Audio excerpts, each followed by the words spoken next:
এখানে আছে পেঁয়াজ, কাঁচামরিচ কাটা। এখানে 3টা চিচিঙ্গা কেটে নিয়েছি। আমি এখন এগুলো পানি দিয়ে ভালো করে ধুয়ে নেব।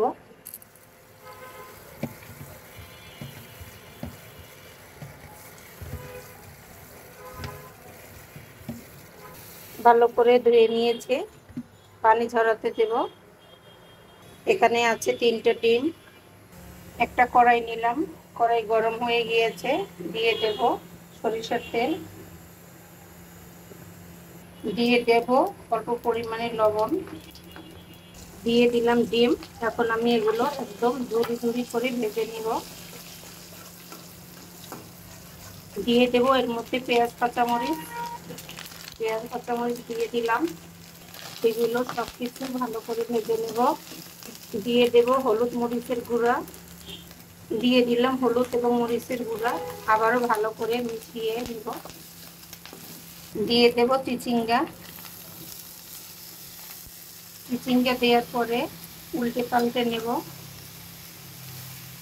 উল্টে পাল্টে নিয়েছি, এখন ঢাকনা দিয়ে ঢেকে দেব। ঢাকনা দিয়ে ঢেকে দিলাম। তো আমি ঢাকনা তুলে কিছুটা লবণ দিয়ে দেব।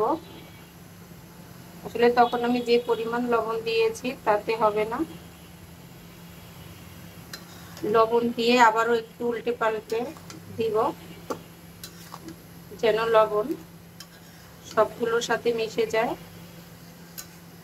আবারও ঢাকনা দিয়ে ঢেকে দেব। ঢাকনা তুলে আমি চিচিঙ্গাগুলো আবার উল্টে পাল্টে দেব। আসলে সিদ্ধ হয়ে গিয়েছে, আর ঢেকে দিব না। পানিটা শুকিয়ে গেলে আমি তুলে ফেলব। ফিরে আসছি পানি শুকানো পর্যন্ত। তো এই যে দেখুন, পানি শুকিয়ে গিয়েছে, আমার চিচিঙ্গা ভাজিও ডিম দিয়ে হয়ে গিয়েছে। এটা কিন্তু খেতে একদম ঝাল ঝাল। এটা শুধু আসলে ভাত দিয়ে না, আপনারা পরোটা কিংবা রুটি দিয়েও খেতে পারবেন। এটা কিন্তু খেতে অনেক দারুণ মজা। আপনারা এই চিচিঙ্গা কিভাবে বা কি দিয়ে ভাজি করেন জানাবেন, এবং কে কোথা থেকে আমার ভিডিও দেখেন অবশ্যই একটু কমেন্টস করে জানাবেন, অনেক ভালো লাগবে। তো সবাই অনেক অনেক ভালো থাকবেন, সুস্থ থাকবেন, এবং আমার পেজটি ফলো দিয়ে অবশ্যই পাশে থাকবেন। আমিও সবার সাথে আছি। সবাই অনেক নিরাপদে ও সুস্থ থাকুন। আল্লাহ হাফিজ।